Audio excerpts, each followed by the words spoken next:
Bismillahirrahmanirrahim. Assalamualaikum warahmatullahi wabarakatuh. Waalaikumsalam warahmatullahi Waalaikumsalam wabarakatuh. warahmatullahi wabarakatuh. Apa kabar Bapak Ibu sekalian? Saya Sehat, sehat, sukses, sukses, Sehat, bahagia. bahagia. sukses, bahagia. Yang ini kita senantiasa diingatkan oleh guru kita ya, Bapak Dr. Edi Iskandar.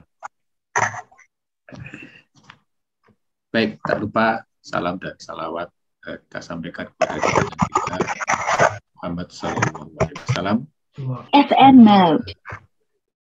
Bersyukur kali ini ada duet yang luar biasa karena nanti kita akan dapat wawasan tentang coaching.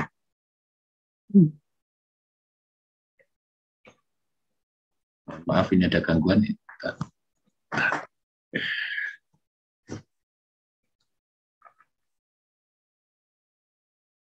Baik, jadi pada malam hari ini Icon Talk, ini teman-teman sudah pada tahu semua ya Icon Talk ya.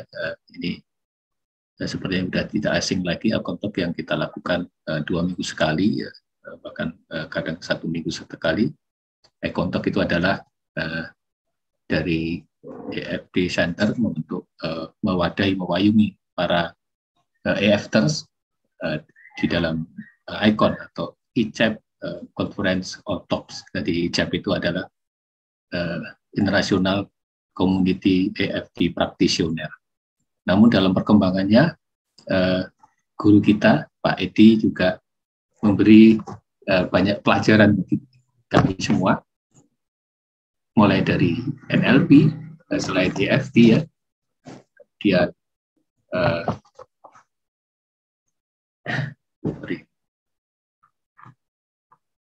tentang coaching, kemudian yang terakhir tentang holistic wellness health coach.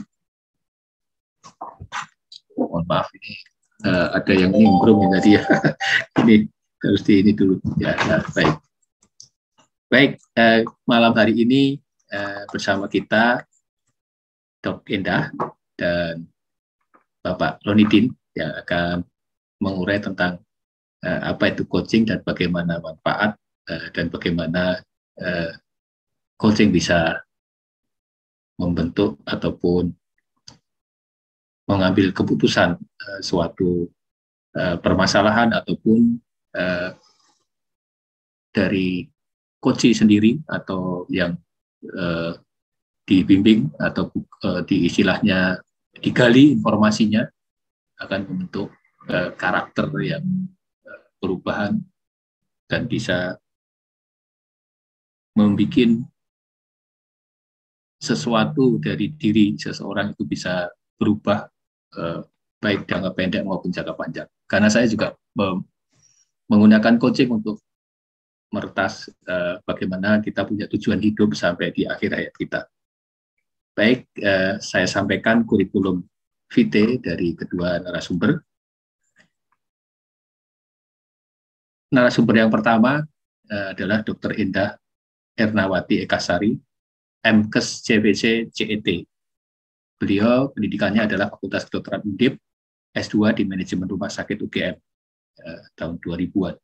Kemudian pengalaman kerja beliau adalah Dr. Puskesmas, Manajemen Rumah Sakit, Trainer, Konselor, dan Coach dari tahun 2020 hingga sekarang.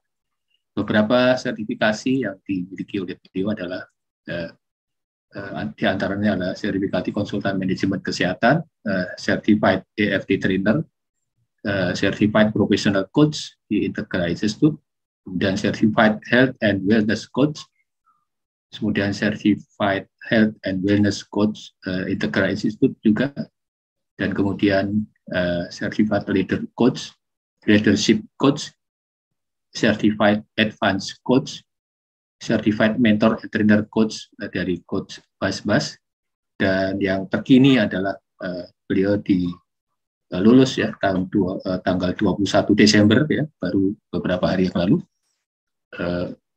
kredensial sebagai Associate Certified Coach atau ACC dari ICF International Coaching Federation. Baik, untuk memulai 30 menit ke depan, kami persilahkan Coach Endah untuk memulai. Silakan. Terima kasih, Dr. Agus. Assalamualaikum warahmatullahi wabarakatuh, Bapak Ibu sekalian. Alhamdulillah, wa syukurillah. Atas izin Allah kita bisa ketemu kembali di acara Icon Talks pada malam hari ini dengan topik Coaching in Action. Saya bersama Pak Ronidin. Baik, judul ini sebenarnya menggambarkan nanti garis besarnya Bapak Ibu sekalian bagaimana saya dan Pak Ronidin belajar coaching, ya. Kemudian bagaimana coaching itu mempengaruhi diri kami dan kami terapkan juga kepada masyarakat, dan dalam perjalanannya sampai sejauh mana ini akan kita sharing kepada Bapak Ibu sekalian. Mudah-mudahan bisa menjadi inspirasi buat Bapak Ibu sekalian. Baik, izin share screen ya Bapak.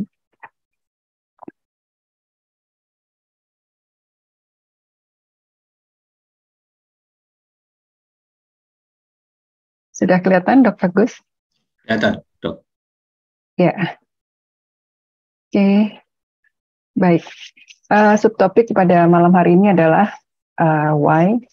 Jadi kenapa kami belajar coaching, kemudian kenapa kami juga sharing ya pada malam hari ini. Tapi sebagai di awal nanti saya akan sedikit menyampaikan terkait apa itu coaching, kemudian pengalaman menjalankan coaching setelah kesimpulan dan penutup. Ya.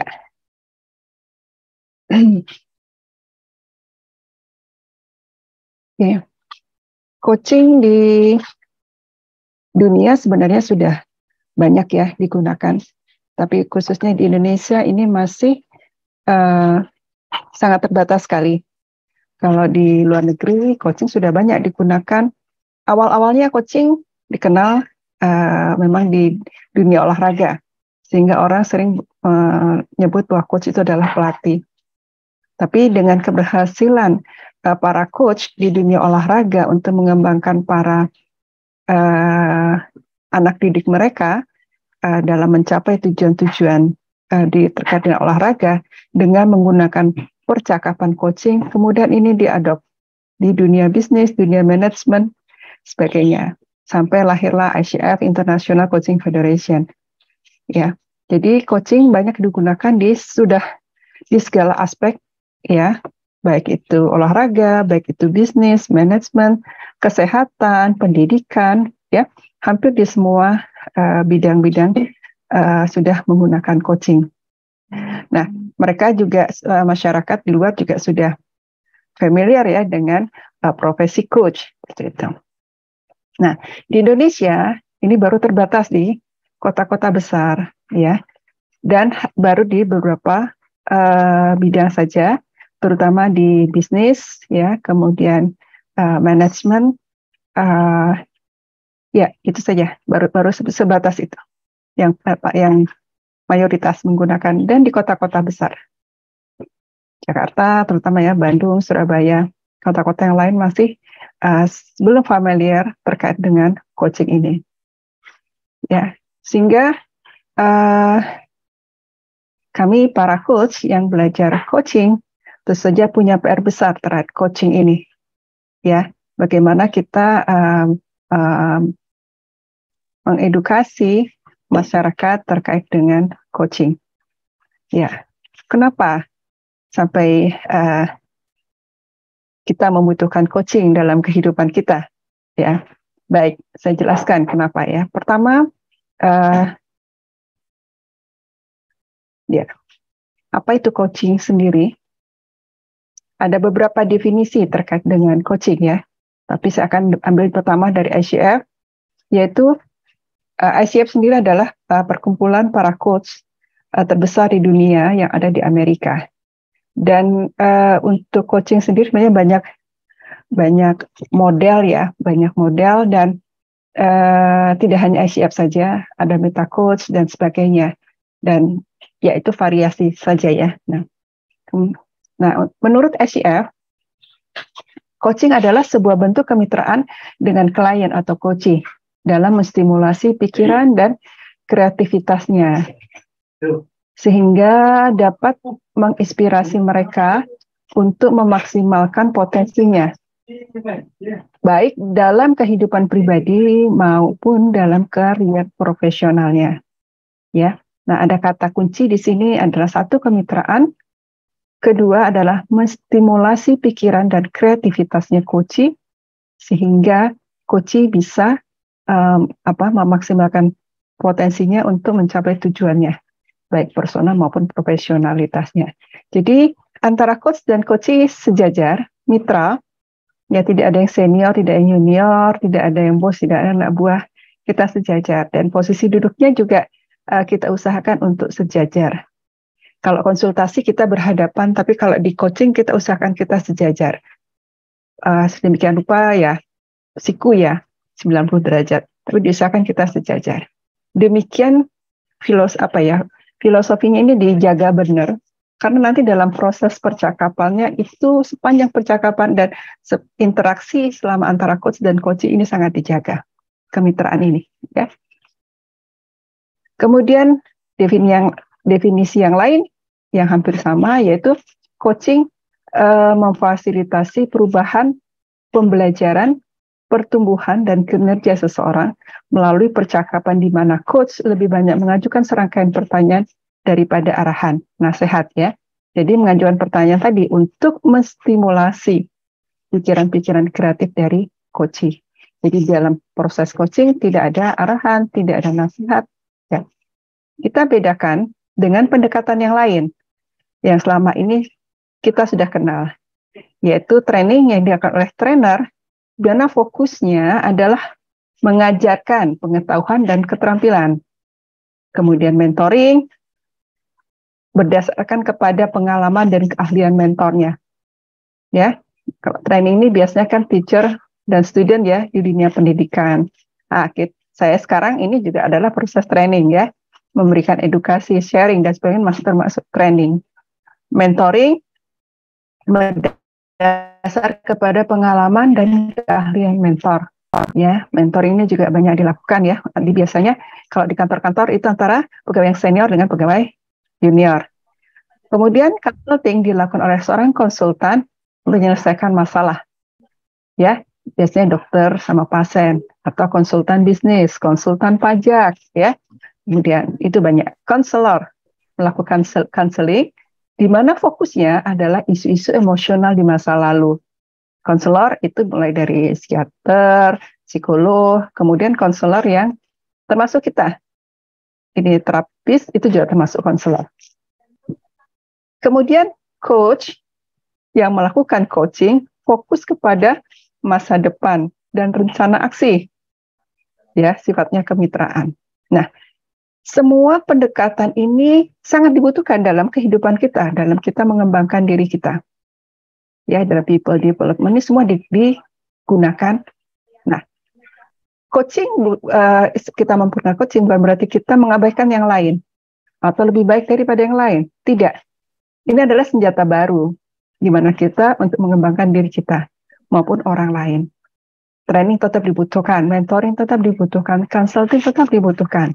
Counseling tetap dibutuhkan dan ini kita tambah dengan coaching, ya. Dan coaching tidak bisa dilakukan untuk semua keadaan. Coaching itu paling ideal dilakukan pada kondisi sangat penting, ya, sangat penting, very important, tapi tidak urgent. Nah, kalau yang penting dan urgent itu biasanya consulting. Ya, consulting atau counseling. Ya, kalau tiba-tiba sesak napas dan sebagainya, ya silakan bawa ke, atau demam, bawa ke konsultan, bawa ke dokter. Ya, kalau dibawa ke coach tidak tepat. Seperti itu.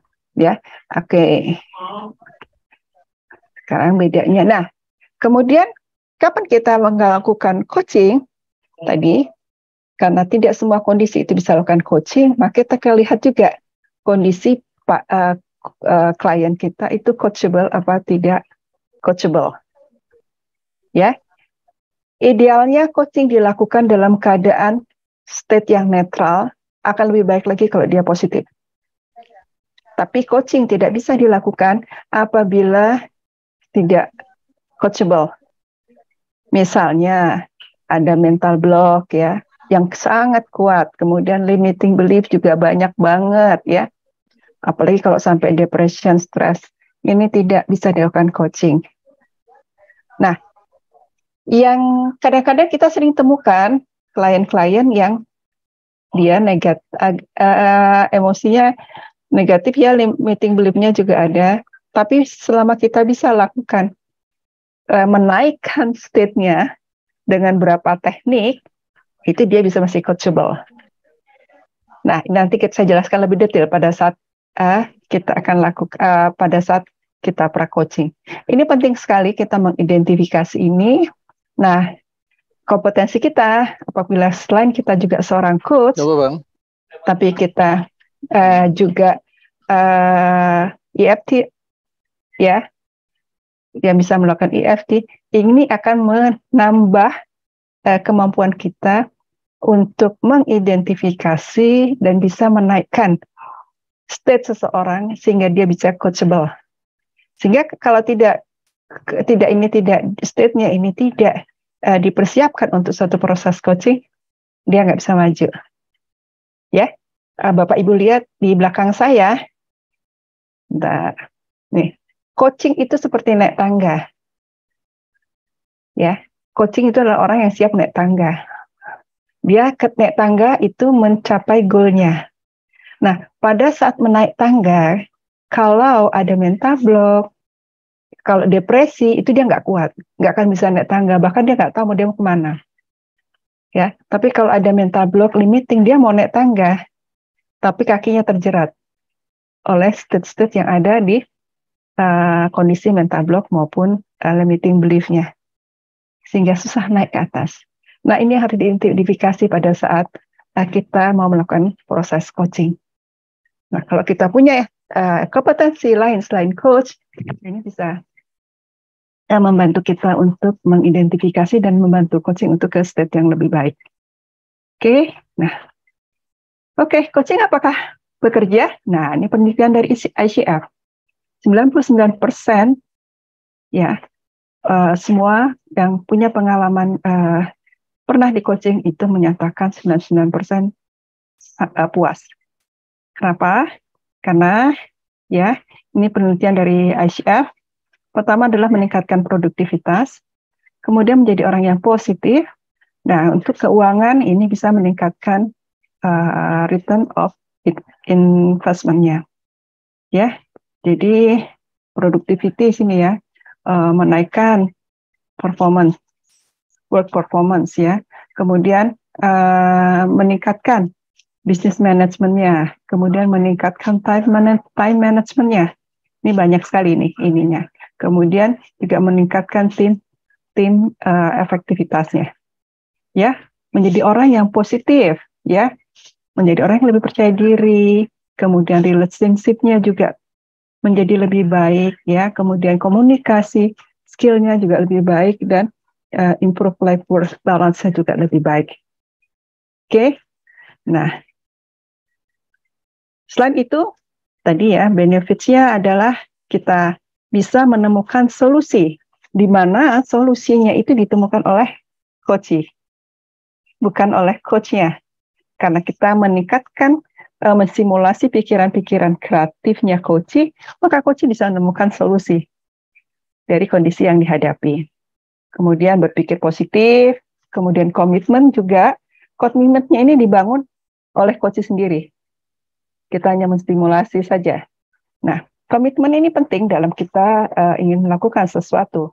Apalagi komitmen itu muncul dari diri masing-masing. Dalam hal ini adalah coaching. Sehingga apapun yang akan direncanakan, yang akan dilakukan dalam proses coaching, karena dia komit, tentu saja realisasi action-actionnya akan lebih besar untuk dilakukan oleh coach itu. Kemudian engagement ya, keterlibatan antara coach dengan coach ini juga sangat besar. Kemudian creating awareness, membangkitkan awareness, sangat penting dalam kehidupan kita sehari-hari, di mana kalau kita sudah ada awareness-nya, kesadaran-kesadaran, terutama kesadaran baru, ini akan menumbuhkan mindset yang baru. Dan mindset yang baru tentu saja akan diikuti oleh habit yang baru.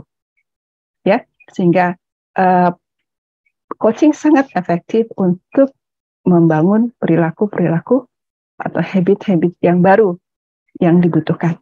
Kemudian productivity yang tadi disampaikan oleh ICF akan meningkat, ya. Oke. Nah, coaching bisa dilakukan dalam semua situasi, dalam dimanapun kita, sebagai apapun kita, ya. Karena prinsipnya percakapan coaching itu bisa dilakukan informal maupun formal. Informal ini bisa sekali pada saat kita di rumah tangga bersama keluarga kita, ya, kita dengan teman-teman kita, kondisi siapa saja orang yang kita temui, kita bisa melakukan percakapan coaching secara informal. Dan efektivitasnya juga sangat tinggi. Ya, tentu saja formal akan lebih kuat, ya, lebih powerful. Tapi informal, kalau kita sering melakukan ini, akan memberi dampak yang cukup kuat. Ya, jadi tidak ada tahapan dan proses khusus, langsung saja. Apabila saya membiasakan sekali informal coaching itu dengan keluarga saya, ya, terutama dengan anak-anak, ya, dengan suami. Jadi anak saya sejak saya belajar coaching terbiasa coaching formal dengan saya dan informal. Jadi kita lagi di restoran gitu, ya, sambil menunggu makanan datang kita udah ngobrol. Saya udah langsung memakai karena anak-anak saya udah pada nikah, ya, jadi udah tinggal di luar mereka sendiri-sendiri. Jadi kalau kita ketemu bareng itu saya akan usahakan untuk berkualitas. Salah satunya dengan coaching. Ya, gimana kemarin ujiannya, Nak, ya? Anak saya lagi ambil sesuatu sertifikasi. Gimana ceritanya gitu? Apa atau perkembangan? Gimana pindah kerja tempat baru? Apa nih yang bisa diceritain di tempat kerja yang baru gitu itu? Ya. Kalau kita bertanya, gimana, kerasan nggak kerja di tempat baru? Pertanyaan tertutup. Sehingga jawabannya, kerasan mah, atau nggak kerasan mah, gitu, ya. Tapi gimana nih ceritanya? Apa yang kamu bisa ceritakan terkait tempat kerja yang baru? Ya, dia cerita. Nanti kita lanjutkan lagi dengan pertanyaan berikutnya. Itu hasilnya berbeda. Ya. Begitu kita bisa melakukan proses coaching dengan model apapun, kita biasakan dalam percakapan informal. Selain kita memberdayakan diri kita dan orang sekitar kita, saya merasakan sekali bahwa saya dengan anak-anak saya terutama, ya, jadi kayak teman. Karena tadi kemitraan, jadi kayak teman dan komunikasinya jadi lebih baik, lebih santai, tapi powerful. Oke? Nah, dalam kondisi formal, ya tentu saja kita melakukan sesi percakapan coaching ini sesuai perjanjian. Sesinya biasanya efektif sekitar 30-45 menit, tapi kita usahakan sekarang 30 menit karena dari ICF, ya. Nah, ada beberapa program terkait sesuai dengan yang dibutuhkan, tapi minimal sekitar 4 kali dalam satu sesi, ya. Kemudian kita juga ada proses pra-coaching. Nah, kemudian antara satu sesi dan sesi berikutnya biasa kita adakan monitoring. Dan di akhir kita lakukan final review. Ya, dilakukan bisa one-on-one, bisa juga group atau tim coaching. Nah, formal coaching ini sepanjang yang saya lakukan, kalau berseri minimal sekitar 4 kali, itu antar satu sama berikutnya jaraknya sekitar 2 minggu. Oke, nah pada saat pra-coaching ini, ya, pengenalan coaching ini kami ini ada berbagai model, ya, tapi saya juga ikut coaching di berbagai institut ya. Kemudian terakhir saya ikut dengan yang tadi ya, di health and wellness coaching. Di proses pra-coaching ini adalah kita mau betul-betul mengidentifikasi, Bapak Ibu sekalian, kondisi yang tadi saya sampaikan. Maaf. Ini. Kita betul-betul mengidentifikasi dan ada toolsnya ya. Kemudian diberikan oleh Pak Edi, dan setelah teridentifikasi ada emosi negatifnya, kemudian ada belief-belief negatifnya. Ini kita harus rilis dulu. Harus rilis dulu untuk minimal netral sehingga bisa proses coaching. Ya, contoh nih, supaya kebayang Bapak Ibu sekalian. Pengen nurunin berat badan, ya. Agenda besarnya adalah menurunkan berat badan sekitar 10 kilo. Ya, kan nggak mungkin dalam waktu 1-2 kali langsung turun 10 kilo. Jadi kita biasanya ada bertahap. Nah, sebelum para coaching, kita pastikan dulu untuk belief-belief negatifnya ada nggak. Itu kita ada listnya juga. Contoh belief negatif. Saya udah berapa kali nih ikut program diet untuk menguruskan berat badan saya, tapi saya nggak pernah berhasil. Jadi saya nggak yakin nih, saya mau nurun berat badan, saya bisa nggak ya? Jadi itu belief negatif. Itu kita harus rilis dulu. Kalau nggak mau di coaching sampai kapanpun, dia nggak akan turun berat badannya, karena dia sendiri nggak yakin dengan cara apapun. Dan sudah mengulang berkali-kali dengan semua cara, dia tidak pernah berhasil untuk diet. Ini yang disebut belief negatif, limiting belief. Salah satu toolsnya adalah EFT. Kita rilis dulu. Ya, menurunkan berat badan banyak sekali. Tulang saya besar-besar. Keluarga saya turunnya besar-besar. Gede-gede semua badannya. Nggak mungkin lah saya bisa diet. Rilis dulu. Begitu semua rilis, ya, emosi-emosi negatifnya tidak. Minimal ya, usahakan 0, minimal 1. Nah, baru kita lakukan coaching.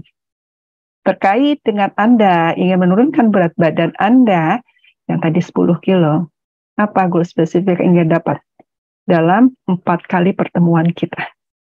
Kita nanti breakdown. Pertemuan pertama, goalsnya apa? Pertemuan kedua, goalsnya apa? Ketiga dan keempat apa? Kita harapkan dalam sekitar 3 bulan, turun 10 kilo. Berat badan turun secara drastis ya tidak ekologis, ya, sehingga kita harus menentukan waktu juga sebaik mungkin, tulus mungkin. Seperti itu, Bapak Ibu sekalian. Bisa dalam kondisi negatif ini, state negatif ini, tergantung kondisinya. Sometimes saya lakukan dengan framing, dia sudah state-nya udah baik. Ya, kita nggak EFT. Ya, variasinya banyak banget. Tapi saya pengalaman, ada yang betul-betul state-nya betul positif. Siap langsung coaching. Ya, nah, ada beberapa pengalaman saya tidak lakukan pra-coaching. Saya langsung coaching, ada berapa kali ya, tuh. Ternyata berat sekali. Ya, kok dari perkataannya saya dengar, oh, banyak banget limiting belief-nya ya. Apalagi ada trauma-trauma, kata-katanya menunjukkan bahwa ini ada masa lalu yang nggak selesai.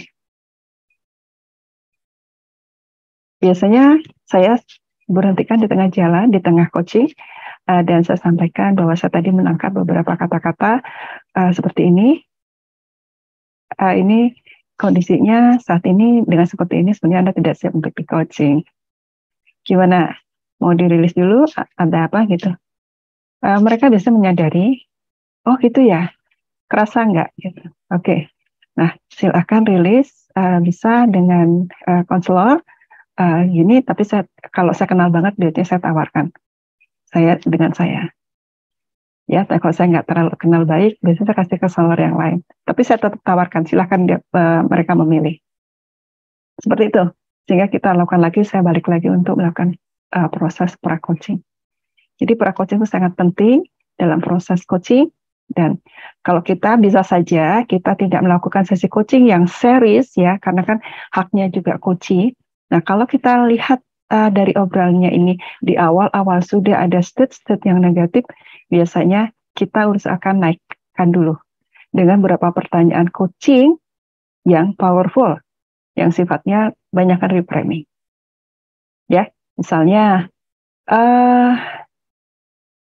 ya saya berat banget nih, saya dalam kondisi nggak nyaman banget sama atasan saya. Ya, ngomongnya juga datar gitu ya. Saya nggak bisa ngerti atasan saya. Dan saya sudah berusaha sedemikian rupa, atasan saya itu nggak ada omongannya. Nggak pernah ngarahin, nggak ada komunikasi, bla bla bla. Nanti kalau ada komplain dari klien, saya yang ngadepin. Capek sekali. Wah udah, kita lihat state-nya negatif sekali. Ya, nah dengan kondisi seperti ini, saya lakukan dengan kondisi seperti ini apa? Hikmah positif yang Bapak dapat. Saya ikut merasakan ya Pak, bahwa Bapak menghadapi seorang atasan yang kondisinya seperti ini. Ya, tadi kita ulangin kata-kata kuncinya. Apa hikmah positif yang Bapak dapat dari kondisi seperti ini? Coach bisa loh ditanya begitu. Oke, ya pelajarannya saya harus sabar ya Coach. Terus mungkin saya harus banyak ngobrol sama atasan saya. Informal kali ya. Gitu. Oke. Dari pembelajaran tersebut, mana prioritas yang Anda intensikan ke depan? Intention. Ke depan ya, untuk Anda bisa memperbaiki hubungan Anda dengan bos Anda. Ngobrol kali ya Coach, informal. Bos saya mau kok diajak ngopi-ngopi. Gitu. Oke. Udah langsung kan state-nya berbeda. Udah langsung bisa diajak untuk jadi istilahnya udah coachable. Seperti itu. Ya, ada beberapa kondisi-kondisi di mana itu bisa dilakukan di awal-awal percakapan sebelum goal spesifiknya itu ditetapkan. Ya. Tapi kalau dia negatif banget gitu ya, kata-katanya udah berat, setiap ditanya diem, lama, emosi juga negatif. Nah, itu kita harus hati-hati. Kondisi coaching tidak coachable. Nah, jadi proses pra-coaching pengalaman saya sangat-sangat membantu proses coaching ke depannya. Oke, nah ini formal ya, tadi ada pra-coaching sedemikian rupa. Nah, ada proses sekali lagi pra-coaching ini sangat membantu untuk proses coaching selanjutnya. Nah, dari tadi definisi, kemudian beberapa teknik yang ada dalam proses coaching ini, izin saya sharing ya pengalaman tadi. Pertama, tadi informal coaching kita bisa lakukan setiap hari kepada siapa saja dan di mana saja lakukan, dan saya juga masih perlu meningkatkan informal coaching ini sehari-hari ya. Dan ini sangat merubah style kita dalam berkomunikasi pada siapa saja ya. Kemudian formal coaching saya 2019 ya, sudah sekitar 125, tapi belum saya edit lagi, mungkin sudah lebih ya. Dengan beberapa pengalaman, yaitu coaching yang tidak siap di coaching ini sangat beragam kondisinya ya. Kemudian ada beberapa coaching juga tidak nyaman dengan proses coaching. Biasanya kita evaluasi di tengah. Sampai sejauh ini apakah apa awareness Anda dapat dalam proses percakapan kita, gitu ya. Tapi saya sampai sejauh ini belum menemukan, ya. Kemudian pada tadi ya fase pra-coaching tadi ya, perlu kemampuan mengidentifikasi kondisi coachable atau tidak, ya. Bila uncoachable maka dirilis dulu mental block atau limiting belief-nya sehingga bisa netral. saya menggunakan tools EFT ya, kebanyakan. Atau tadi yang saya katakan saya bisa dengan beberapa pertanyaan yang powerful yang bisa mereframe seorang coachee. Ya, sehingga untuk proses coachingnya siap. Kemudian ya, karena lebih banyak sifatnya edukasi ya dalam proses coaching di Indonesia, terutama saya di kesehatan, sehingga proses coachingnya tadi lebih banyak kita mengedukasi. Ya, tapi apapun bentuknya, ya apa personal maupun grup maupun tim, itu sebenarnya semakin membuat kita lebih terlatih. Karena prinsipnya coaching is exercise, exercise, and exercise. Ya, kemudian apa ya manfaat yang saya dapatkan atau saya rasakan dengan proses coaching ini? Pertama, tadi ya meningkatkan soft skill saya dalam berkomunikasi. Ya, saya prinsipnya senang ngomong, tapi saya merasa selama ini ya tidak bukan ini ya, selalu teknik komunikasi saya kurang powerful kah? Seperti itu. Nah, dengan kita punya skill tambahan ini, saya merasa lebih lancar dalam berkomunikasi kepada siapa saja. Kemudian memberdayakan diri saya sendiri, ya, karena ini untuk diri saya sendiri, karena saya juga bisa self coaching pada diri saya. Jadi saya menentukan goals-nya dan kemudian self coaching. Seperti itu. Nah, kalau saya udah nggak bisa self coaching, saya akan mencari teman-teman coach untuk mengcoaching saya. Nah, dalam perjalanan karir saya sebagai seorang coach ya, karena saya tadinya dari manajemen rumah sakit, kemudian saya belajar coach. Tadinya saya belajar coaching 2018 untuk memberdayakan saya sebagai seorang manajer ya. Tapi ini ada saya di sini. Bentar. Oke. Ada satu slide ya kelihatannya hilang. Maaf ya. Tapi ternyata coaching ini dekat sekali sebenarnya dengan punya irisan yang sangat besar dengan saya sebagai dokter, sehingga saya memutuskan untuk fokus. Ya, saya keluar dari rumah sakit, saya kemudian fokus. Jadi saya ingin fokus di pelayanan preventif. Ya, nah, ketika saya keluar dari rumah sakit, wah saya udah coach nih. Saya merasa langsung, wah coach kan jarang ya, pasti saya gampang nih diterima gitu ya. Wah ternyata saya mengajukan ke komunitas diabetes, mengajukan komunitas stroke gitu ya, mengajukan ke rumah sakit. Alhamdulillah semua tidak memberikan respon. Sehingga saya kaget, wah kok gini ya gitu ya. Kemudian dalam proses juga itu, kondisi seperti itu, saya ketemu coach, seorang coach senior. Saya bilang, gini nih, saya udah ditolak nih, gini. Terus saya ngapain? Negatif kan? Tapi ya itu, di coaching, akhirnya ketemu suatu insight, dan suatu awareness, satu kesadaran. Sebenarnya saya sudah tahu, pasar saya di mana. Tinggal saya meningkatkan kompetensi dan meningkatkan edukasi kepada mereka. Ya, untuk pelayanan kesehatan itu butuh sadar bahwa butuh coaching. Semangat dong, iya. Saya berusaha lagi, mentok lagi, saya ketemu coach aja. Coach gimana nih, saya udah gini, kok masih nggak bisa ya? Seperti itu. Dalam proses coaching itu, intinya adalah edukasi. Edukasi, Bu Enda, edukasi. Tapi edukasi itu adalah muncul dari diri saya dalam proses coaching. Udah nih, edukasi, bla bla bla. Saya ikut dengan beberapa komunitas, termasuk di ICON. Saya juga banyak sharing terkait dengan coaching. Nah, ternyata masih tantangannya masih sangat tinggi. Sehingga saya bilang, saya kayak nggak punya gimana, saya punya keyakinan. Saya coaching lagi. Saya di coaching lagi. Bagaimana saya punya keyakinan yang kuat untuk bisa mengedukasi masyarakat kesehatan terkait dengan coaching. Hasilnya adalah saya menemukan awareness dan insight, ya jalan aja. Seperti Syai, jalan saja. Penting saya meningkatkan kompetensi saya berlatih dan jalan saja. Ada saatnya nanti Allah akan mudahkan semuanya.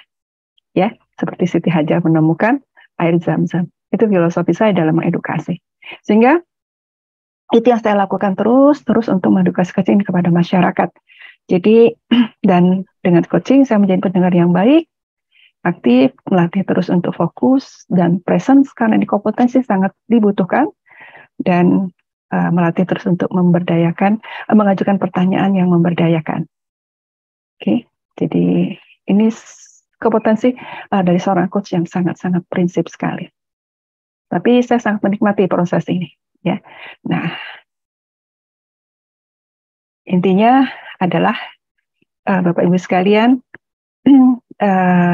suatu profesi seperti apapun, sepanjang kita senang dan kita tekuni, insya Allah dimudahkan ya. Dan melalui coaching ini, sekali lagi saya bisa memberdayakan diri saya sendiri dan orang lain, baik itu secara personal maupun organisasi atau profesional. Dan tidak ada di dunia ini yang sekejap mata, apapun itu. Jadi perlu kesabaran, ketekunan, dan semangat untuk melakukannya dengan mengedukasi coaching kepada masyarakat. Terus semangat untuk menebar kebermanfaatan. Terima kasih. Wassalamualaikum warahmatullahi wabarakatuh. Waalaikumsalam warahmatullahi wabarakatuh. Kita kasih apresiasi kepada Dok Indah ya. Terima kasih Dok, luar biasa insight untuk perjalanan Coach Indah untuk menjadi sekarang. Jadi menebar kebermanfaat terus-menerus dengan kesabaran dan ketekunan. Ya kita doakan kita sama-sama Dok Indah untuk bisa dikasih kemudahan ya. Amin, amin, amin, ya rabbal alamin. Amin. Baik, pembicara selanjutnya adalah Bapak Ronidin ya, 30 menit ke depan Pak. Saya kenalkan dulu, beliau adalah nama lengkapnya Bapak Ronidin Danawijaya, CEAP HWHC. Kenal dengan Buya Hamka, merupakan seorang ulama besar, sastrawan. Halo. Saya tutup dulu.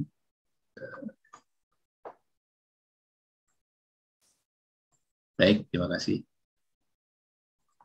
Saya ulang lagi, Bapak Ronidin Danawijaya,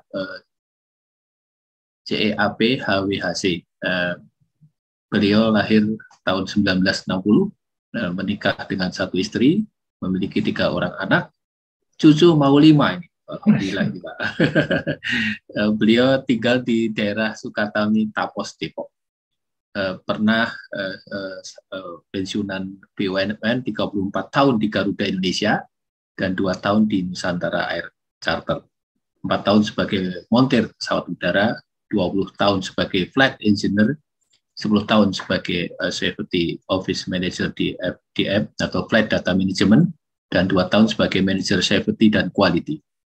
Sejak tahun 2020, beliau aktif bergabung di Life Learning Club, dan sejak Maret 2022 mulai sharing Life Coach. Jadi sekarang beliau montir mental ya Pak, sama menjadi coach ya, Life Coach. Kami persilakan Coach Ronidin untuk memaparkan diskusi malam hari ini. Silakan. Baik Pak Agus Praitno, terima kasih. Assalamualaikum warahmatullahi wabarakatuh. Waalaikumsalam. Alhamdulillahirrahmanirrahim. Bismillahirrahmanirrahim. Baik Bapak Ibu sekalian, perkenalkan saya Ronidin Danawijaya. Senang sekali malam ini bisa hadir di tengah-tengah Bapak dan Ibu. Mudah-mudahan obrolan saya, sharing saya bermanfaat buat kita semua, insya Allah. Melengkapi apa yang baru saja diutarakan oleh Dok Endah Ernawati, saya kebagian testimoni berkaitan dengan kegiatan coaching, sharing pengalaman. Kebetulan kan kalau dilihat dari background saya lama di dunia penerbangan, 36 tahun. Kemudian ini sebuah belokan yang cukup tajam saya pikir. Tapi ini pilihan yang memang menyenangkan saya. Ternyata ada passion saya yang selama ini secara paralel barangkali menemani kegiatan formal saya sebagai sebagai engineer teknisi di Garuda. Baik, tadi sudah diperkenalkan. Kenapa kemudian saya menyukai kegiatan coaching ini? Ternyata setelah saya coba flashback, saya coba rewind kembali memori masa lalu, banyak sekali kegiatan aktivitas saya yang ternyata tadi Dok Endah bilang informal coaching. Sadar nggak sadar saya melakukan itu karena saya sebagai seorang ayah, ketika saya ngobrol dengan anak-anak saya itu saya banyak bertanya yang open question ya, bukan ended question. Tanpa saya sadari kan. Jadi rupanya ngobrol-ngobrol ini rupanya nyaman buat saya. Kemudian di kantor sendiri juga kebetulan pernah menjabat sebagai manajer di sana. Kebetulan di sini ada senior saya juga, Bang Saman Partaunan. Selamat datang Bang Saman. Terima kasih. Sebagai manajer di saya selama 8 tahun kurang lebih di Garuda di Flight Data Management Black Box. Jadi analisa bagaimana pilot menerbangkan pesawatnya, Flight Data Management. Di sana saya juga melakukan karena ada anak buah kan, tentunya ngobrol-ngobrol, mencari bagaimana supaya performance perusahaan ini meningkat, baik pribadi maupun perusahaan organisasi. Kemudian juga kebetulan saya juga pernah juga jadi instruktur di Garuda berapa tahun sebagai instruktur flight engineer. Nah, berbekal pengalaman itu kemudian di informal di masyarakat kebetulan saya juga aktif di RW 2 periode, kemudian sebagai penasihat RW kemudian dan di DKM. Di sana kan kemudian skill ngobrol saya kepake gitu kan. Banyak ngobrol, banyak bertanya. Nah, sehingga terlatih juga tadi informal coaching saya. Kemudian sejak di akhir 2019 saya mulai join tuh dengan LLC Icon Talk Live Learning Club yang kebetulan para pesertanya kebanyakan dokter. Saya kenal Dok Endah, saya kenal Dr. Hewan Agus Prayitno, saya kenal tentunya dengan master kita ya, Dr. Edi Iskandar tentunya. Dan saya banyak belajar selama pandemi itu, dari tahun 2020 awal sampai sekarang. Banyak sekali pelajaran-pelajaran yang saya dapatkan di Live Learning Club ini. Sangat bermanfaat. Kemudian kembali ke coach tadi, saya juga pernah di coach dengan Dok Endah waktu itu tentang perusahaan, di mana saya punya perusahaan kecil yang mengalami macet, stagnasi. Saya mendapatkan pengalaman coaching dengan Dok Endah. Kemudian saya mengikuti kelasnya Pak Edi, Self Life Coach, kemudian disusul dengan Life Coach itu sendiri. Dan dari sana tadi ada semacam calling gitu bahwa di sisa usia saya, kayaknya pilihan saya untuk mengabdi di skill ini ingin saya lebih perdalam lagi. Ingin agar supaya di sisa hidup saya punya legacy begitu. Jadi saya ingin mengabdi kepada masyarakat, lebih bermanfaat buat masyarakat banyak. Saya memberikan coaching yang boleh dibilang gratis untuk elevate karena saya lihat itu ada gap yang ada anak-anak muda yang jebolan SMA, pengangguran atau mungkin kuliah yang dia bingung mau kemana gitu kan, untuk menentukan masa depannya, untuk menentukan pilihan mencari pekerjaan. Nah, gap ini yang saya lihat, saya mesti hadir di situ. Barangkali tentunya dengan bantuan Allah ya, karena saya nggak bisa apa-apa, tapi dengan belajar kemudian saya ada confidence, ada belief yang kuat banget untuk menekuni dunia coach itu. Jadi menjadi teman anak-anak muda dalam rangka mereka tumbuh dan menentukan karirnya. Barangkali itu. Nah, dengan panggilan itulah kemudian saya perdalam coaching session di tempatnya Pak Edi, dibantu dengan Dok Endah dan teman-teman di ILKA. Kemudian secara pribadi, alhamdulillah di tahun 2022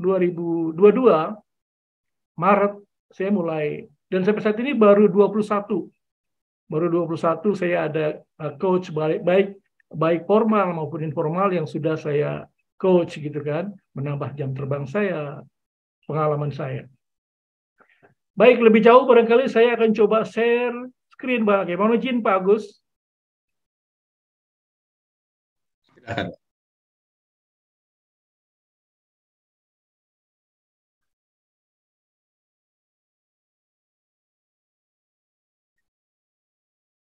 Sudah terbaca Pak Agus?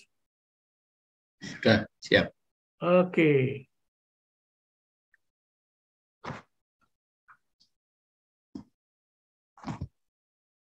Nah, ini sudah kenalan saya tadi. Kemudian ini sekilas kenang-kenangan saya di Garuda dulu. 4 tahun saya sebagai mekanik, ground engineer. Ini waktu itu tahun 87, 88 di Halim, pesawat DC-3 ya. Kemudian ini saya 20 tahun sebagai flight engineer di sini. Pak, bisa dipulkan? Oh iya. Oke Pak. Terima kasih Pak Agus. Baik.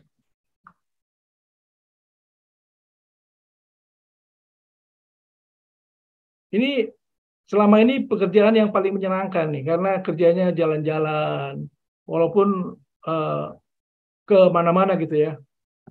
The glory of the past. Nah ini yang tadi saya ceritakan barangkali, kenapa saya tertarik pada dunia coaching untuk mengisi second career saya. Jadi sebagai seorang ayah, manajer di perusahaan, kegiatan sosial. Kebetulan saya juga tahun 2017 mencoba mendirikan perusahaan jasa pergudangan. Alhamdulillah sampai saat ini masih berjalan, walaupun dia nggak jauh dari, kalau kita kursnya tuh kadang untung sebentar, kadang rugi gitu kan. Jadi belum naik, belum positif. Masih survival mode masih. Kemudian saya lebih memberdayakan di kemudian tadi coach salah satunya adalah karena coach ini keilmuannya dia lebih mengaktifkan para coaching-nya. Dia itu inside out ya. Jadi kita bagaimana mendigging out mereka punya potensinya seperti yang tadi Dok Endah katakan. Nah ini testimoni kegiatan coaching ini. Saya tadi bilang sudah 21 orang yang sudah saya coach. Kemudian rata-rata antara usia 23 dan 55 tahun. Yang terbanyak di usia 24 dan 36. Ya mulai dari anak, keponakan, teman baik, relasi bisnis. Kemudian belakangan saya sudah mengajukan surat proposal ke DKM, masjid terdekat. Sudah ditanggapi, cuman belum ada ini. Kemudian ke LPM Kelurahan. Kemudian lembaga pemberdayaan masyarakat di kelurahan ini, dia baru aja diangkat, baru aja menang pemilihan, dan belum disahkan. Jadi dia bilang, Pak, mungkin di awal Januari kita akan bicara dengan Pak Lurah untuk bicara ini. Saya senang sekali karena di kelurahan kan banyak sekali Karang Taruna yang anak-anak muda itu untuk kemudian dalam rangka pengembangan masyarakat itu.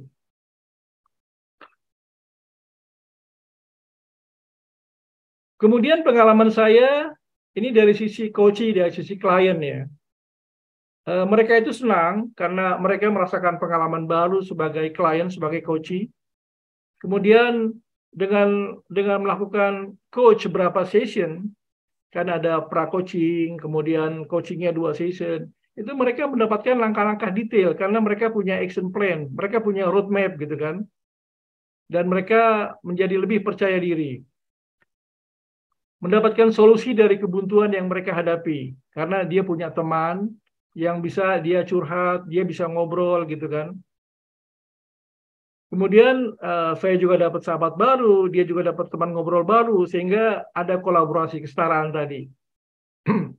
Tadi Dok Endah sudah juga menceritakan apa bedanya coach dengan kayak konsultan dan lain-lain, di mana coach ini dia membuat kesetaraan, kolaborasi, sehingga suasananya jadi lebih nyaman karena pertemanan. Walaupun dari sisi usia saya boleh dibilang senior dan coach saya masih muda-muda, tapi saya mencoba untuk membuat pertemanan tadi. Awalnya mungkin agak sedikit kagok karena saya masih banyak bicara di awal-awal coach itu. Tapi begitu saya evaluasi, wah, dominasi saya lama-lama saya coba dengerin, saya coba bertanya. Alhamdulillah sedikit demi sedikit ada perbaikan. Kemudian ini dari pengalaman saya sendiri sebagai coach ya. Ini profesi baru buat saya. Yang tadinya saya bergaul dengan pesawat lama 36 tahun. Ya, kemudian beralih sekarang menjadi manusia, mindsetnya terutama, bagaimana kemudian mindset itu bisa tumbuh. Tapi alhamdulillah dengan pengalaman saya sebagai montir tadi, sebagai engineer tadi, itu membuat saya lebih kenal lagi karena di sana ada automation di bawah sadar, kemudian ada awareness. Jadi bicara komputer-komputer yang ada di manusia yang sedikit banyaknya ada irisan dengan komputer yang ada di pesawat. Kenapa kemudian saya suka itu? Karena ada sistem mekanisme yang kayaknya nggak jauh-jauh beda nih pemahamannya ini. Dan pesawat itu kan sebetulnya nyontoh dengan teknologi yang ada di manusia, ciptaan Allah yang luar biasa. Kemudian pola yang saya lakukan di dalam melakukan coaching ini tentunya do, learn, and share. Sorry, terbalik. Harusnya learn, do, and share nih. Jadi saya belajar dulu, kemudian setelah saya belajar proses bagaimana saya merubah saya menjadi the new you. Oh, saya rubah dikit-dikit paradigma saya, program mindset saya rubah, sehingga di alam bawah sadar saya, itu kan masih banyak memori-memori yang sampah-sampah, yang negatif, yang juga coba menjadikan positif. Kemudian bagaimana kita menentukan goal setting, dan bagaimana kita mencapainya, kan? Setelah proses self-coach tadi, yang juga Dok Endah sharing tadi juga demikian, jadi itu saya belajar dulu berproses untuk berubah, kemudian baru saya lakukan dan baru saya share ke teman-teman. Sehingga belajar, kemudian kita melakukan sendiri, mempraktekannya itu, kemudian kita baru berbagi. Karena kalau kita belum praktek, belum melakukannya, sepertinya sebuah lompatan yang kurang baik. Dan memang kuncinya adalah repetition and repetition, pengulangan dan pengulangan, sehingga alam bawah sadar kita kenal betul dengan itu, dan automasinya menjadi berubah. Nah, dari pengalaman saya sebagai coach, itu ternyata manusia memang sangat individual, sangat personal dan unik. Berbeda banget. Ada yang introvert, ada yang extrovert, ada yang dan itu semua kembali ke masa lalunya tentunya yang terekam di dalam bawah sadar mereka, alam bawah sadar mereka. Kemudian dengan melakukan coaching itu saya merasa bahagia, senang banget ya, karena dapat memfasilitasi orang lain dalam merancang cita-citanya, goalnya, sehingga hidupnya sehingga hidup saya menjadi lebih bermakna gitu loh. Ada sharing di sana, kemudian menjadi meaningful, bermakna buat hidup saya. Karena ada orang yang ingin ngobrol dengan saya, yang dia merasa senang kalau ngobrol sama saya. They got something meaningful gitu kan. Kemudian ini kendala saya barangkali atau challenge saya nih. Ini kan yang positifnya, yang negatifnya tadi. Saya masih tertarik pada konten. Jadi mestinya kan kata Dok Endah bilang, mestinya kita tertarik pada struktur, bukan pada konten. Artinya ketika coach bercerita, curhat, saya masih emosionalnya masih ke bawah. Padahal nggak begitu mestinya. Tetap ada yang jangan terpancing dengan isu-isu yang kayak begitu sehingga nanti kita malah terbawa. Nah, itu tentunya perlu jam terbang. Nah, ini lagi karena saya lebih senior, sementara coach saya masih muda, 30 tahun, 25. Saya banyak memberikan arahan-arahan, nasihat yang sebenarnya dalam coach itu nggak boleh. Cukup pertanyaan dan dengarkan baik-baik. Biarkan dia yang akan mencari solusinya. Kalau dia juga nggak menjawab, Dok Endah bilang, ya dengerin aja. sampai dia keluar semua. Karena dia the stars, bukan kita yang starnya. Alhamdulillah, Dok Endah sabar, coach saya. Ada mentor buat saya. Terima kasih, Dok. Kemudian buat saya juga menambah sahabat untuk tumbuh bersama untuk sebuah kualitas hidup yang lebih baik. Kembali, saya juga jadi belajar lagi, senang belajar, ada teman lagi, semacam itulah.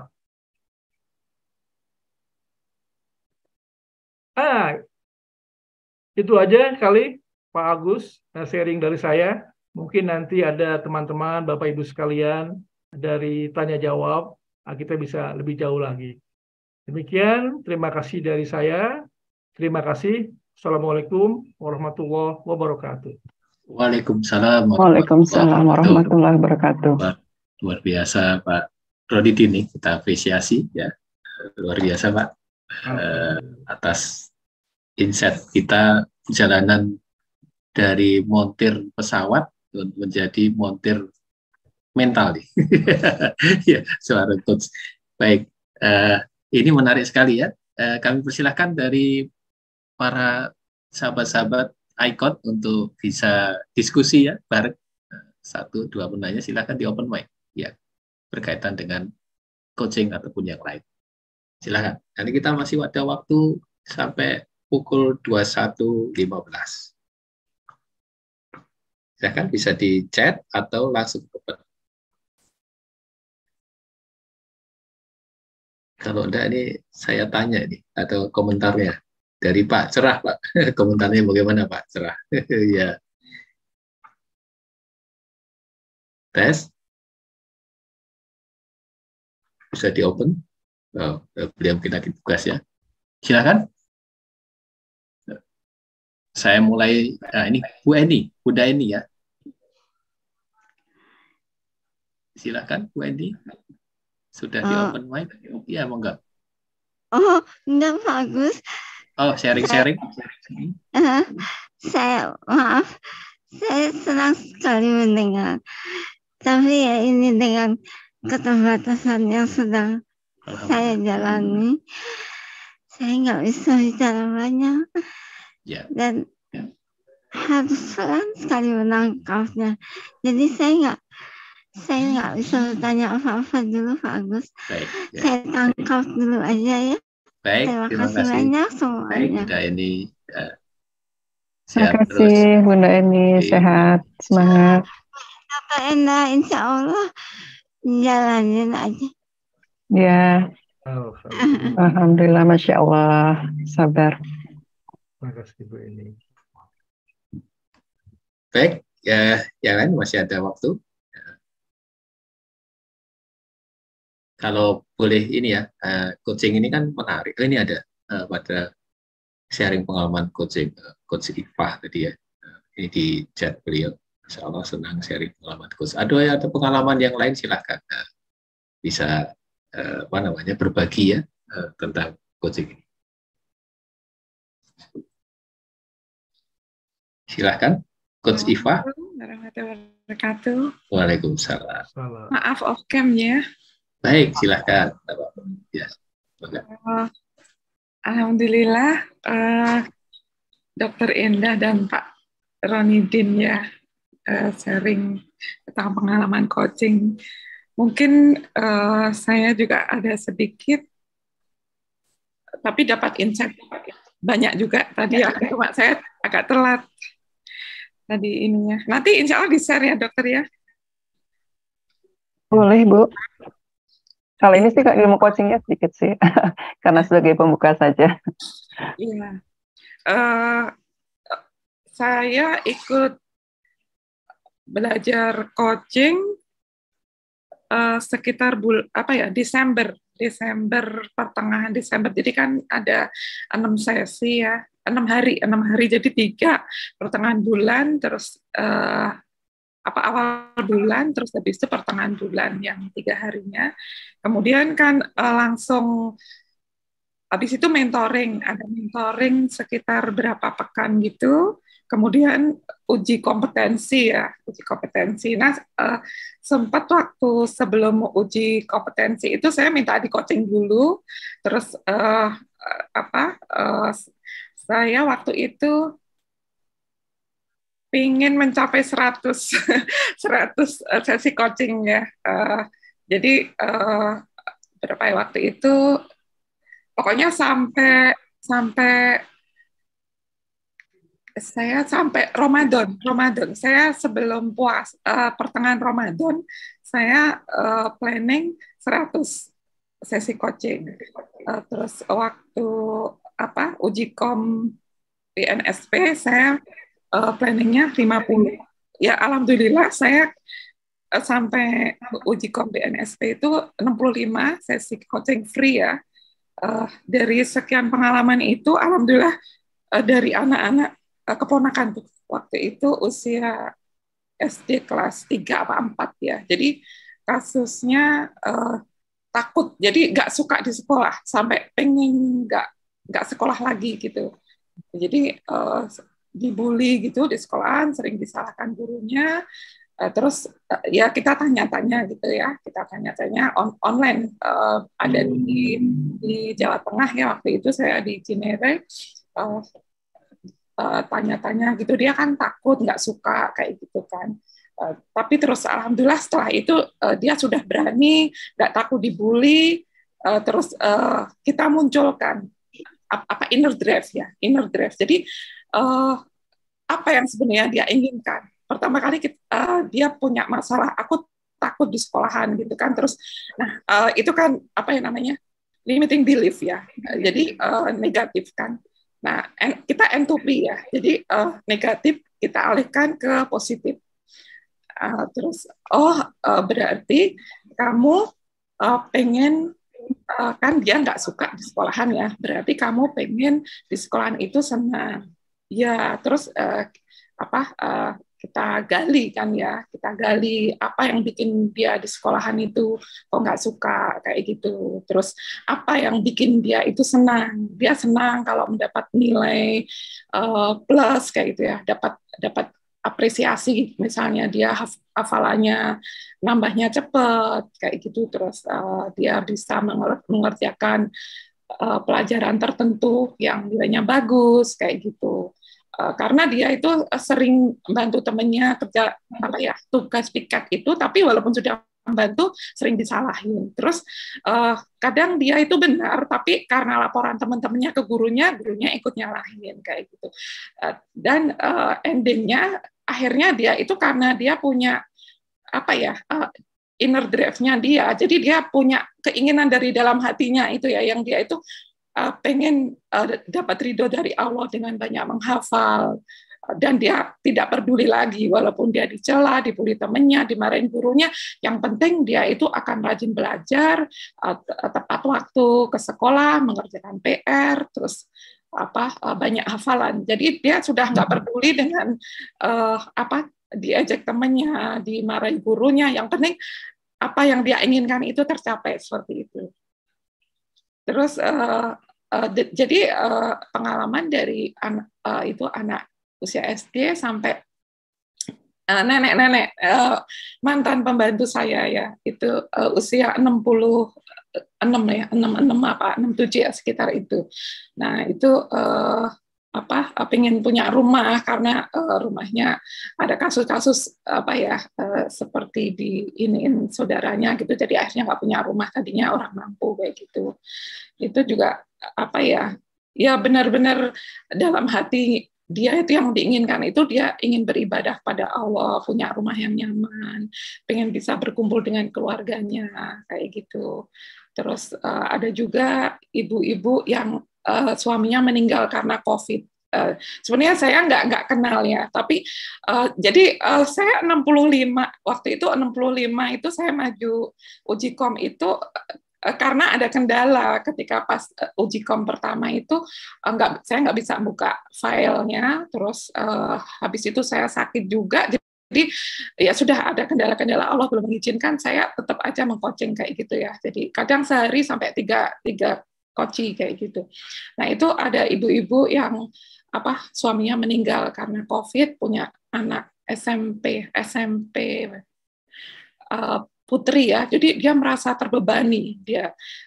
Itu saya kenal dia karena sebenarnya dia mampu ya, suaminya trainer, penghasilannya besar, cuma akhirnya dia jualan gorengan frozen kayak gitu. Nah, saya lihat dari grup kan, kebetulan saya dimasukin grup RT, terus saya beli kayak gitu, terus nggak tahu ya qadarullah, karena juga saya untuk mengkoci ini, waktu itu saya memang mohon kepada Allah ya Allah, saya datangkanlah para koci, orang-orang yang benar-benar membutuhkan ya, mempunyai masalah, dan jadikan saya itu bisa membantu mereka agar mereka itu bisa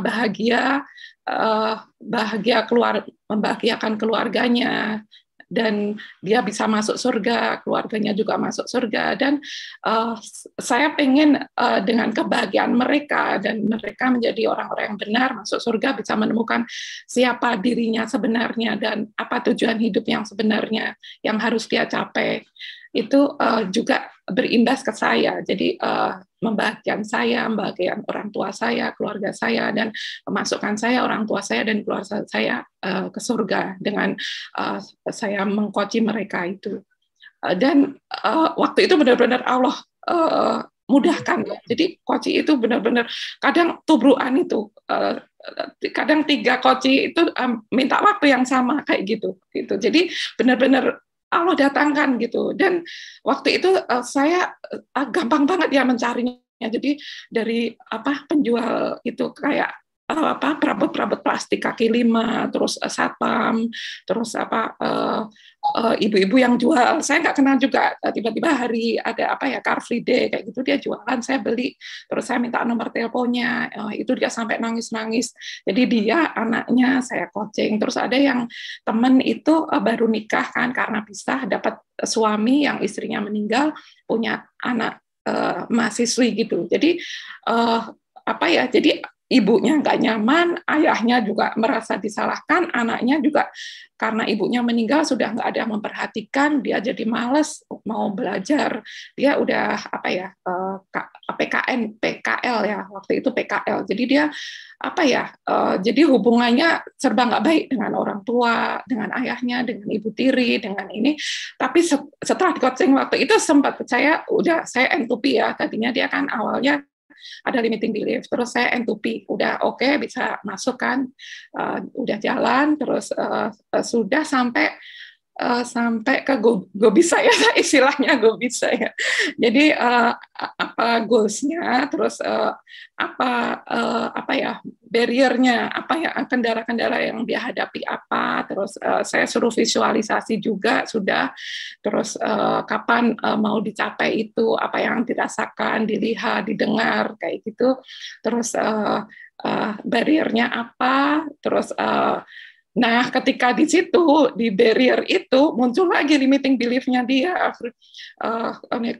Kan mudah saja namanya memaafkan, tapi hati itu nggak bisa dibohongi. Wah, terus saya stop itu, karena udah susah dilanjutkan kan. Saya stop, terus di lain sesi, saya ya sudah, kita ini ganti goals yang ingin segera dia capai.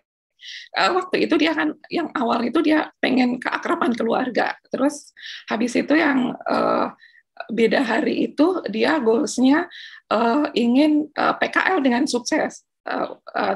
Alhamdulillah di situ limiting belief-nya hilang, kan dia pengen mencapai PKL dengan nilai yang mumtaz ya, yang memuaskan kayak gitu. Terus tapi dia masih takut, tapi saya takut ini, terus kita challenge ya. Sebenarnya siapa yang memberi rasa aman, yang memberi rasa tenang, menghilangkan ketakutan itu. Akhirnya dia kan lari ke Allah kan, iya Allah kayak gitu. Nah, setelah itu hilang semua limiting belief. Akhirnya bisa sampai dia nentuin waktunya kapan ia ingin selesai PKL, nilai berapa dia ingin A+ kayak gitu kan. Akhirnya alhamdulillah sekarang dia udah lulus insya Allah. Jadi dia semangat gitu. Baik, Coach Siva, terima kasih Coach Siva atas sharingnya. Makasih Sifah luar biasa ini. Iya. Ya, saya apresiasi pengalamannya Spotify ya untuk sharing juga nih kepada kami terkait dengan pengalaman coachingnya dengan berbagai macam case-nya ya Coach Iva. Mungkin sometimes bisa sharing juga di acara ini. Sekali lagi apresiasi Coach Iva. Terima kasih. Iya. Terima kasih Coach Iva ya, sukses. Baik, ini kita lanjutkan, kita masih ada waktu berapa menit ya, 9 menit. Ini Pak Firsa Yuniarti ini bertanya, untuk mulai profesi coaching, apa saja yang harus dilakukan dari awal? Maaf, off mic dan off cam. Silakan. Oke, baik, makasih Pak Firza. Ya, untuk coach profesional sebenarnya bisa lokal, bisa sampai ke tingkat internasional ya Pak ya. Di lokal, terutama di Jakarta sudah banyak sekali institut-institut yang mengadakan sertifikasi ya untuk menjadi seorang coach ya. Nah, silahkan nanti Bapak pilih. Tentu saja sesuai dengan kemampuan Bapak karena beragam sekali harganya ya. Nah, kemudian kalau ingin sampai ke jenjang internasional, itu ada dua, ada ICF, ada Meta Coach. Ya, Meta Coaching. Yang paling banyak di dunia maupun di ini adalah ICF. Ya. Tapi itu bebas saja. Meta Coaching juga bagus ya. Meta Coaching juga bagus. Nah, saya ikut yang ICF, kemudian saya juga ada 2 institut, kemudian saya juga ikut yang Pak Edi adakan ya di Health and Wellness Coaching. Nah, itu termasuk applied coaching ya. Nah, sedemikian rupa di yang ada di lokal di Indonesia itu sebenarnya kalau kita pelajari dengan benar dan kita latihan itu sudah bisa membawa kita sebagai orang profesional coach ya. Nah, kalau Bapak ingin lebih serius lagi untuk ke jenjang internasional, salah satu medianya adalah lewat ICF. Nah, itu ada prosesnya, jumlah kursusnya ada ditentukan ya. Kemudian ada ujian-ujiannya untuk sampai maju ke kredensial ICF. Jenjang pertama adalah ACC, kemudian PCC dan MCC. Seperti itu. Jadi bertingkat-bertingkat. Itu untuk jenjang internasional. Kalau betul-betul ingin fokus sampai ke jenjang internasional. Tapi untuk sampai ke yang lokal, sepanjang kita juga fokus dan banyak berlatih, itu sudah bisa memberikan kebermanfaatan. Sudah jadi profesional coach. Gitu ya Pak Firza. Jadi banyak sekolah. Pak Firza tinggal di mana? Kalau boleh saya tahu.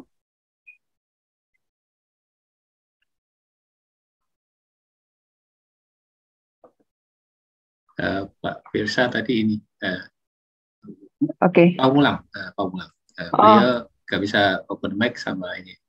Pamulang. Pamulang ya. Kalau Pamulang berarti masih bisa sekitar Jakarta ya. Jadi banyak Pak. Ya. Kalau saya ikut di Integra, komunitas coaching untuk negeri dan HWHC-nya Pak Edi Iskandar. Bapak nanti bisa lihat ada coaching Indonesia, ada Loops ya, ada Vanaya, ada Hijrah coaching, kemudian ada ESQ ya, seperti itu. Banyak. Silakan nanti searching dan sesuaikan dengan kondisinya. Baik, Dokter bisa menjawab Pak Firza ya. Terima kasih Dok Indah. Ya. Mungkin saya kalau bisa saran ke Pak Firza, begitu kita ambil sertifikasinya, yang penting adalah latihan, exercise. Jadi lakukan dan lakukan, exercise dan exercise. Nah, kalau sudah melebihi di atas 100, sebenarnya kita sudah mulai bisa untuk ambil sertifikasi ICF. Tapi dengan syarat 75% itu berbayar. Katakanlah dari 100 orang, berarti 75% itu berbayar, 25% tidak berbayar. Nah, kalau masih banyak yang tidak berbayar, naikkan yang berbayarnya. Itu ada dengan berbagai teknik, tentu saja dengan strategi ya, seperti itu. Jadi fokus. Nah, pengalaman saya seperti tadi yang Bu Ipah katakan dan Pak Rondin ini ya, kita latihan terus. Jadi usahakan setiap hari kalau bisa, tapi paling tidak seminggu sekitar 3-4 kali coaching itu sudah bisa memaintain coaching kita. Karena kalau kita tidak exercise, kita lupa, dan itu mengembalikannya agak butuh waktu lagi. Sekali lagi exercise dan exercise. Oke. Terima kasih, seperti itu. Silakan Pak Ronidin jika mau menambahkan. Iya, saya pikir cukup dari Dok Endah terkait aktivitas coachingnya. Sepertinya ada pertanyaan dari Pak Saman. Ya, Pak Saman disambung Pak Rundin yang menjawab ya. Ini Pak Saman bertanya, sosmed di era sekarang tidak dapat kita singkirkan dari kehidupan sosial masyarakat dengan adanya berbagai jenis hiburan dengan menggunakan teknologi aplikasi ya, YouTube dan podcast. Yang ingin saya tanyakan, dirasakan tidak ya bahwa milenial coaching sering menginginkan mencontoh kesuksesan para YouTuber dan podcaster? Silakan Pak Rundin. Baik, saya coba jawab, nanti mungkin ditambah. Ya, saya tambahkan. Ya. Baik, di new era ini memang kita nggak bisa pungkiri kegiatan podcast, YouTuber, dan sosmed begitu tinggi sekali. Di mana tadi bagaimana dengan para coach, anak-anak muda yang ingin mencontoh mereka-mereka yang sukses. Tapi kan tentunya dalam proses belajar ini kan mestinya kita bicara kualitas sekali ya. Ke arah mana nih tujuannya kan? Apakah kehidupan yang lebih baik kualitasnya, mutunya? Apakah ini malah menjauh kita dari apa yang sebagai Muslim tentunya kita mesti punya arah, mesti punya barometer barangkali sebagai ukuran kita ke arah mana, apakah menjauh dari Allah, apakah mendekat kepada Allah. Mungkin begitu barangkali. Kalau hidupnya lebih bahagia, lebih senang, lebih tenang, lebih mendekat ke sana, that's good. Tapi kalau kemudian arahnya malah membuat nggak jelas, gelisah, ada di ruang yang hampa, nah barangkali itu kan indikator-indikator yang ini nggak benar nih. Nah, sejauh mana anak-anak muda ini memakai rasa itu, memakai pikiran-pikiran itu. Nah, kami di Life Learning Club, di Icon Talk ini, kita bicara soal itu. The quality of lives, the average, the leverage of, ya bagaimana kita meningkatkan hidup kita, atau mendekat kepada Allah. Ilahiyah kita bagaimana? Nah, itu barangkali. Jadi ada aktivitas, kegiatan kita yang mestinya mendorong kita lebih mendekat kepada Dia. Lebih lebih bertakwalah katakannya lah. Itu barangkali sehingga hidupnya lebih nikmat, lebih nyaman barangkali. Jadi boleh-boleh aja sih sukses, tapi sukses yang seperti apa? Mungkin itu, silakan Pak Agus bisa ditambahkan dan Dok Endah. Terima kasih. Baik, terima kasih Pak Rundin. Dok Endah bisa menambahkan? Silakan. Iya, saya menangkap pertanyaannya adalah dirasakan tidak ya bahwa milenial coaching sering menginginkan mencontoh kesuksesan para YouTuber dan podcaster. Ya ini memang dunia anak-anak milenial ya, Pak Saman. Ya, jadi dan kita rasakan bahwa dunianya kita dengan dunia anak-anak kita ini memang sangat berbeda. Udah sangat berbeda. Tapi ini faktanya, ya faktanya. Saya beberapa kali mengcoaching anak-anak remaja ya. Ide-ide positif yang mereka miliki itu justru kita fasilitasi. Jadi, apakah mereka ingin seperti mencontoh kesuksesan para YouTuber atau podcaster. Itu hal yang positif. Tapi justru kita coaching dengan kita fasilitasi mereka bagaimana mereka untuk mencapai goal itu seperti itu. Menjadi YouTuber, kita fasilitasi mereka. Apa pentingnya itu buat mereka untuk menjadi YouTuber. Dari situ kita gali lagi apa kekuatan tantangan yang dia miliki untuk menjadi YouTuber. Jadi kita fasilitasi mimpinya ya untuk mereka sampai ke situ. Untuk menjadi YouTuber bukan hal 1-2 malam gitu ya, seperti membalikkan itu, tapi justru kita memfasilitasikan.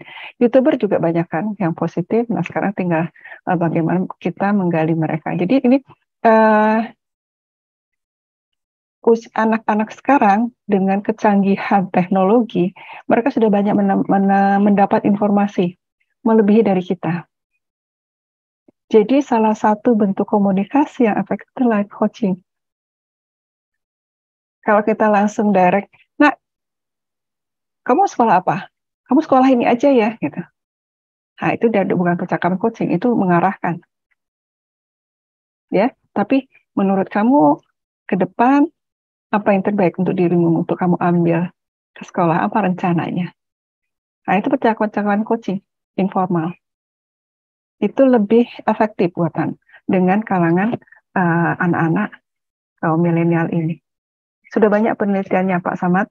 Jadi sekali lagi mereka menjadi apa selama positif.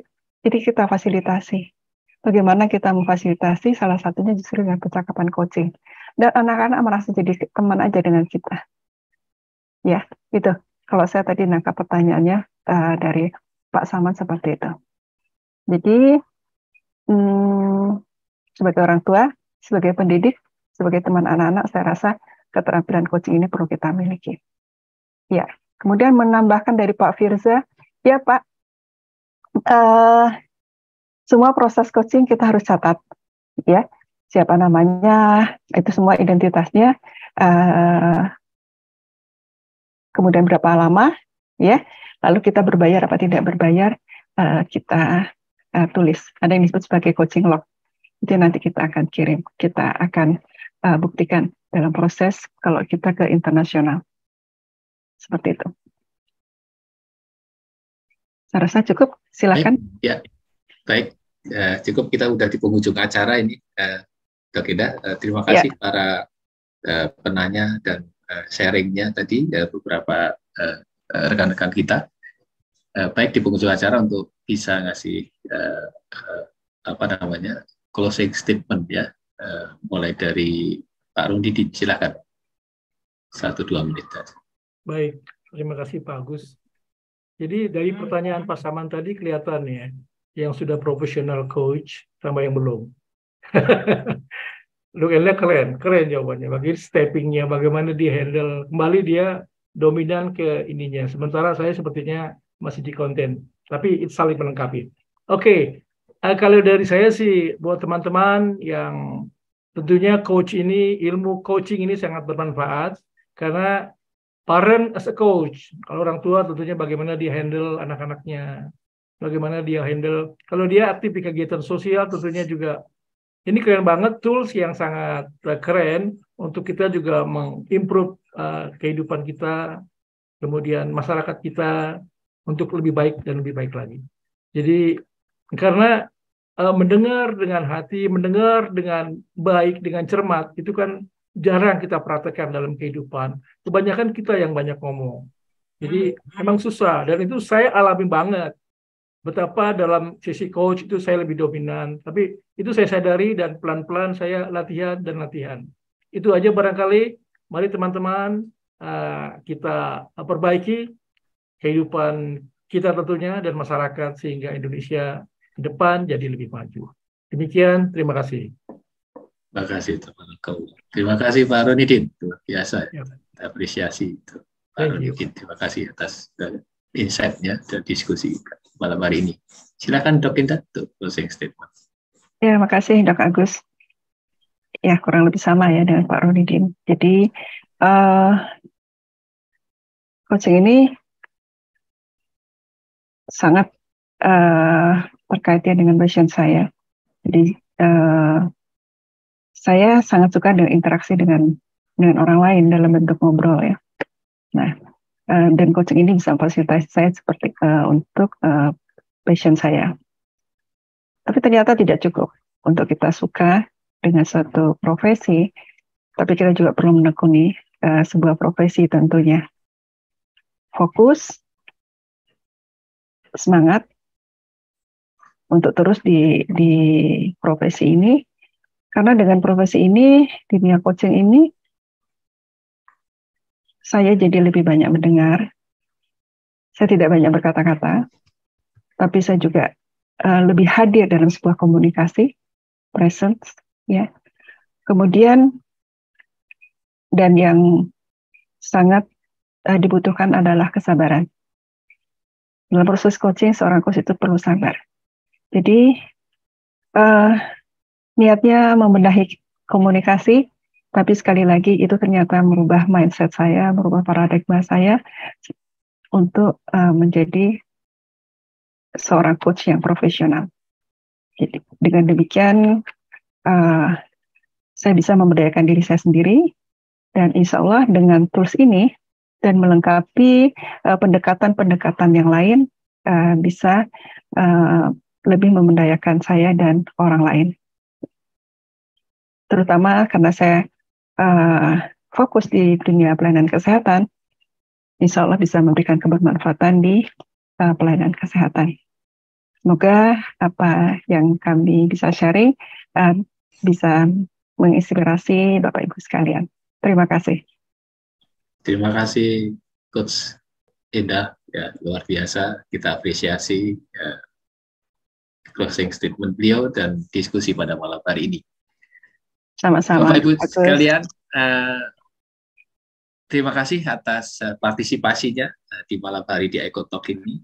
Kajian yang sangat menarik, Coaching in Action. Mudah-mudahan di kemudian hari kita bisa berlatih terus dengan kedua narsum ini untuk menggali potensi diri kita dan memberi kebermanfaatan bagi kehidupan di alam semesta ini.